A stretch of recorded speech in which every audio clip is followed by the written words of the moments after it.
তো আমাকে কেমন লাগছে? হ্যালো, ওরা এই কথা ঘটে যাচ্ছে নাকি? আরে তুমি আসো না আগে। তিথি, এটা ধর, রেডি হয়ে নে। আজ বিকেলে তোর বিয়ে। আজ বিকেলে বিয়ে মানে? কি বলছো সব? আমি একদম ঠিক বলছি, বিকেলেই বিয়ে। তাড়াতাড়ি করতে হবে, আমার অনেক কাজ। আমার রেডি হতে হবে না, সময় লাগবে না। আমি তো বিয়ে করবো না। আমি তোমাকে বলেছি যে আমি বিয়ে করবো। ছেলেকে আমি তাই তো জানি না। তুমি বললো আর হয়ে গেল আমি বিয়ে করে ফেলবো। এরকম হুটহাট বললেই হলো। পরশুদিন ছেলের ছবি তোকে দেখালাম, আমি জিজ্ঞেস করলাম তুই কি বলবি? খারাপ। আমি ভেবেছি তুই রাজি। আমি ছেলে পক্ষকে জানিয়ে দিয়েছি তো। না মা, আমি রাজি তাই কিছুই না। আর ঠিকঠাক আছে মানে তো ভালো। আমি বেশ তোর ভালো লেগেছে। আমি বলে দিয়েছি এখন তোকে রেডি করতেই হবে, করতেই হবে। আমার মান সম্মানের ব্যাপার, দিচ্ছি মান সম্মানের ব্যাপার। আমি যা করতে পারবো পুরো ভাবি পাবো। বললেই হলো একটা কথা। আমার যাবেন? আপাতত যেই দিকে দুই চোখ যায় সেই দিকে যাবো। আমাকে দেখে বুঝতেই তো পাচ্ছেন বিয়ে থেকে পালিয়েছি। চলেন একটু ঘুরি।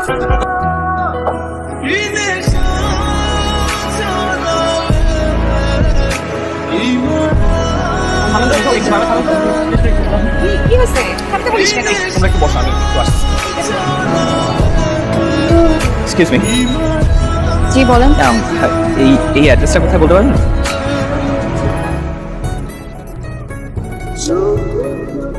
এই অ্যাড্রেস আপনার কি দরকার? আমার একটা বিয়ের দাওয়াত আছে, আমার বেস্ট ফ্রেন্ডের বিয়ে। ওর কোনো অনুষ্ঠান করছে না, বললো যে দেখতে গিয়ে বিয়ে হবে। তো আমার 5টার মধ্যে যাওয়ার কথা। এই অ্যাড্রেসে গিয়ে আপনার কোনো কাজ নেই। আজ বিয়ে তো হচ্ছে না। ধরেন কেন? প্রাঙ্গণে বিয়ে থেকে পালিয়েছে, তার বিয়েতে মত নেই। আপনি কিভাবে জানলেন?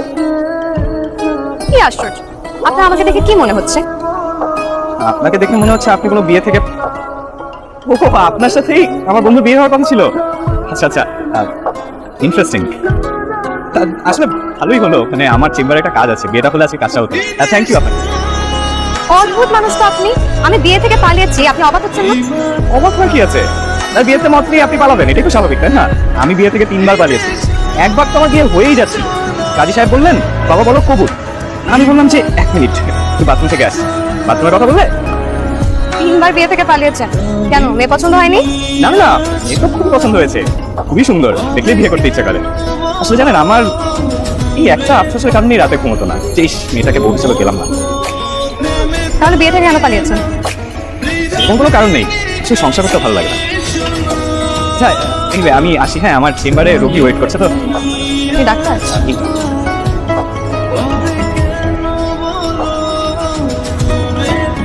ওদের বাসা থেকে পালিয়ে গেলি কিভাবে পারি? আমাকে বলেছি তুই সবার সামনে কিরকম ছোট। পাগল মা, জানিয়ে গেলে সেটাকে কি পালানো বলা হয়? ও তাও তো। আচ্ছা বস, খাবার দিচ্ছি। তোর যে ছেলেটাকে পছন্দ না, এটা আমাকে আগে বললেই হতো। তুমি আমার কোনো কথা শোনো, আমি তো ছেলেকে দেখিনি, পছন্দ হবে। আর ওকে না দেখে শুনে কাউকে বিয়ে করা যায় না। তাই তোকে কালকে ছবি দিয়ে গেলাম না, তুই বললি টেবিলে রেখে যা, পরে দেখিস নি। শোনো মা, এভাবে না বিয়ে হয়। কি আশ্চর্য, এই ছেলেটার সাথেই তো রাস্তায় আমি করতে আসতে পারি? জি আসুন। বলুন, কি সমস্যা আপনার? ঠিক, কালকে আমার আপনার সাথে বিয়ে হওয়ার কথা ছিল। আপনি আমাকে মিথ্যা বলছেন কেন? আপনার সাথে কথা বলতে ইচ্ছে হচ্ছে, তাই একটা ওষুধ বানিয়ে নিলাম। আর আমি যে বিয়ে থেকে পালিয়েছি, আপনার আমার উপর রাগ হয়নি? রাগ কেন হবে? আপনার বিয়ে করতে ইচ্ছে হচ্ছিল না, সাহস করে পালিয়ে গেছেন, এটাই তো ভালো। উল্টা নিজের ইচ্ছার বিরুদ্ধে বিয়ে হলে সেটা খারাপ হতো। 3বার যে আপনি বিয়ে থেকে পালিয়েছেন, এটাও মিথ্যে কথা। জি, আপনি আমার লাইফের একমাত্র মেয়ে যার সাথে আমার বিয়ে হওয়ার কথা ছিল। আসলে আমার মা একটু অন্যরকম, কখন যে কি করে বসে কিছু বুঝে উঠতে পারিনি। আমাদের কিছু জানায় আমি জানেন, কিন্তু আমার বিয়েটা ঠিক করে ফেলেছে। এখন আমি তো আপনাকে কখনো দেখিনি, কথা হয়নি, জানিও না। এই জন্য কি করবো, বিয়ে উঠতে না পেরে বিয়ে থেকে পালাচ্ছি। I completely understand. চেনেন না, জানেন না, যাকে তাকে বিয়ে করা যায় নাকি? আচ্ছা, আজকে আসছি। আবার আসবেন কিন্তু, মানে এমনি এমনি না, অসুস্থ হলে তবেই আপনাকে ডিসকাউন্ট দেবো আমি। হাজার হোক, এই হলেও হতে পারতেন আমার একমাত্র বিবাহিত বউ।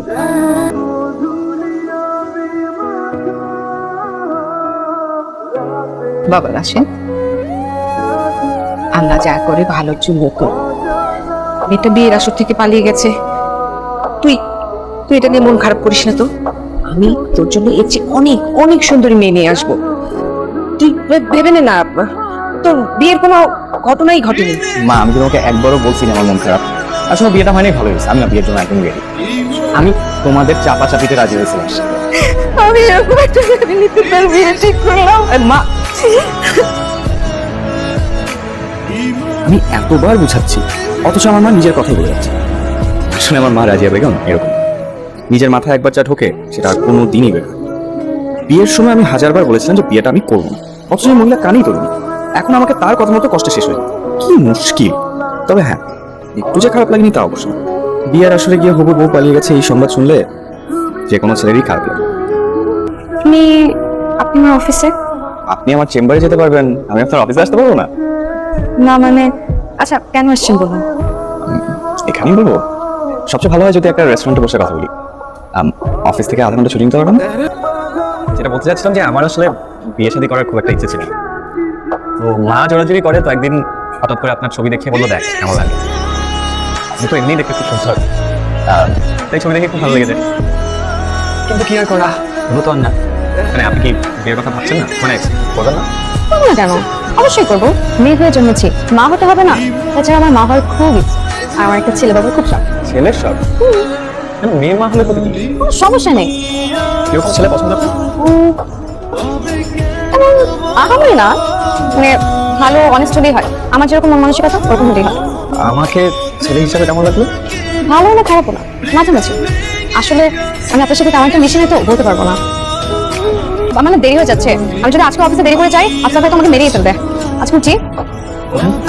আপনি কথা কি শেষ হয়েছে নাকি আর কিছু বলবেন? না শেষ।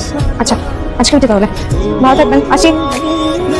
কি তুই কালকে কি আছে? একটা ছেলে, ওর নাম রাখুন, তোর সাথে দেখা করতে চাই। তুই বরং একটা রেস্টুরেন্টে গিয়ে বস। আমার খুব পছন্দ, অবশ্য আমার পছন্দ দিয়ে কি সেটা তো তোর কিছুই এসে যায় না। তোর পছন্দের আসল কথা। সবসময় খোঁজা দিয়ে কথা বলবেন না তো। আচ্ছা ঠিক আছে, রেস্টুরেন্টের নাম বলো। তারপর আমাকে কি তোমার পছন্দ হয়েছে? আমি কিছু ভাবিনি। মাত্র দেখো তাতে কি? আমি কি হ্যান্ডসাম না? তুমি কি জানো সব মেয়ে আমাকে প্রথম দেখাতে প্রেমে পড়ে যায়? লাভ এট ফার্স্ট সাইট। তাই নাকি? তোর কোনো সন্দেহ আছে? বেশ লাকি যে তুমি আমাকে বিয়ে করতে পারছো। কেন? আরে আমার কাছে অনেক মেয়ে লেগে আছে জানো। এতবার যদি আমার মেসেঞ্জার দেখাই তুমি কিন্তু হার্ট ফিল করতে পারো। ও আচ্ছা। জানো আমি একটা প্ল্যান করেছি। প্ল্যান হচ্ছে আমরা বিয়ের পরে তোমাকে একটা BMW গিফট করবো। না থাক, আমার এত দামি গাড়িতে চড়ার শখ নাই। তো শখ নাই না সামর্থ্য নাই, ওই যে বলে না আঙ্গুর ফল টক। আর আচ্ছা শুনুন, আমি আজকে উঠি। কি আজো খাবে না? না, আপনার কথা শুনে আমার পেট ভরে গেছে, থ্যাংক ইউ।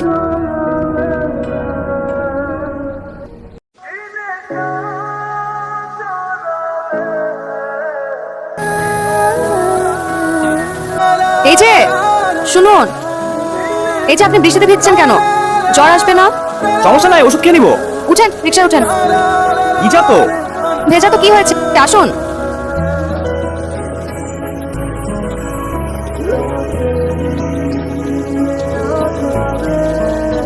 আপনি একটা ওষুধ খেয়ে নিন, প্রেসক্রিপশন লিখে দিব। ওকে ডাক্তার সাহেব।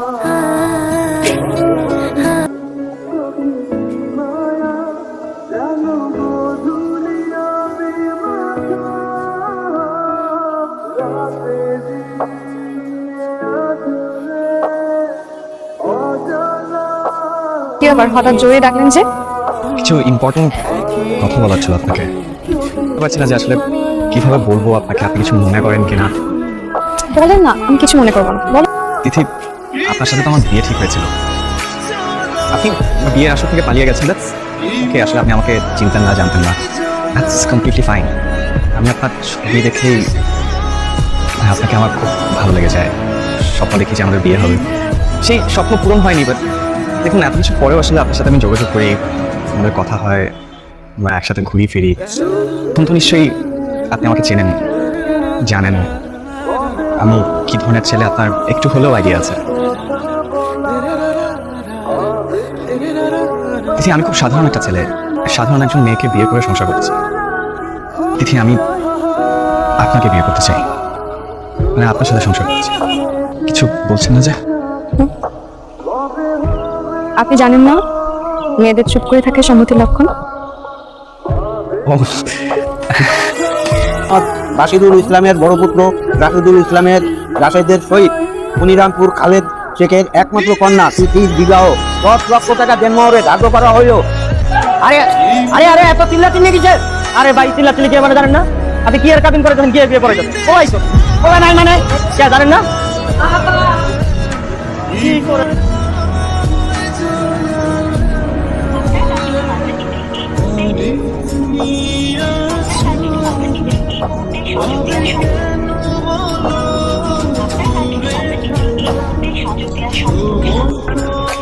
কি ভাই আসছেন কে? না ভাই এমনি। আরে ভাই কি হয়েছে কন্যা বিয়ে বাড়িতে পলাইছেন না? দেন কি ব্যাপার করতেছেন বুঝলি না। মেয়েদের একটা অদ্ভুত গুণ আছে জানো, তারা কষ্ট পেলে চোখের পানির মতো ছেড়ে ফেলতে পারে, ছেলেরা সেটা পারে না। জানেন, মা আমাকে যখন আপনার ছবি প্রথম দেখায় আমি কি ভেবেছিলাম মেয়েটার চোখে এত মায়া। বিশ্বাস করেন, আপনার ছবি দেখে আপনার প্রেমে প্রেমে আবদ্ধ হয়ে আছে।